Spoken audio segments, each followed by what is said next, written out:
दोस्तों सुनावन दो। अखी च लिखी है लंबी कहानी, मेरे दुख सजन नू सुनाई हौले हौले। ओ भी छिक न छिके तू भी छिक न छिकी, जे मुकण ते आवे मुकाई हौले हौले। जो टुरिया ना थोड़ा जिहा ये पिछू सद के आता है, ओ भाई हो सकता है वो आराम पजीर होवे, कोई सद मरे से कुंडा खड़काई से दरवाजा खड़काई से किसी नो आख से उसका हाथ नाप के जगह से ये नहीं करना। मैनू सद च मारी ओनू सद न मारी, मता कहीं दी याद अचानक उठी वे।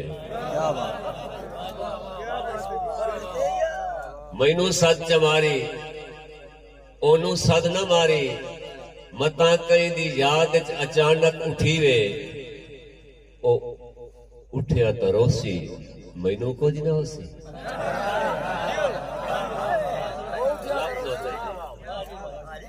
मैनू सद च मारी ओनू सद न मारी, मता कहीं दी याद अचानक उठी वे। ओ उठिया तो रोसी मैनू कुछ ना होसी, इसे पर उसनू जगाई हौले हौले। थोड़े जे होर अगे टुरिया आता है, मेरी कई तेनू याद रासी जगाई ना, मैं भी नाल आवन दा तरला करे ना।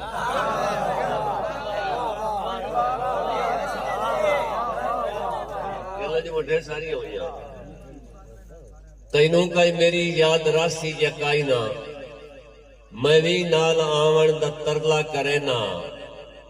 औ जट डरा है निमाशा दे वेले, मेरी बां चू नप के टुराई हौले हौले। रलिक पैन उत्थे अपने तो बड़ा दुख लगा है कि उस सिंजाता भी कोई नहीं, उस बुआ ही नहीं लाया। यूं तो पीछे हटन तो आता है कि जिंदगी दी पूरी दा धागा जो टूटा टूटा तो वत हट के तरक लेते छूटा।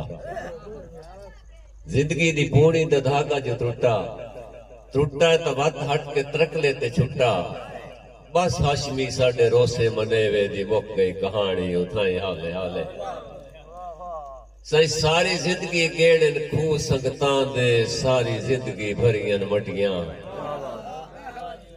सारी जिंदगी गेड़न खूह संगतां दे, सारी जिंदगी भरियन मटियां।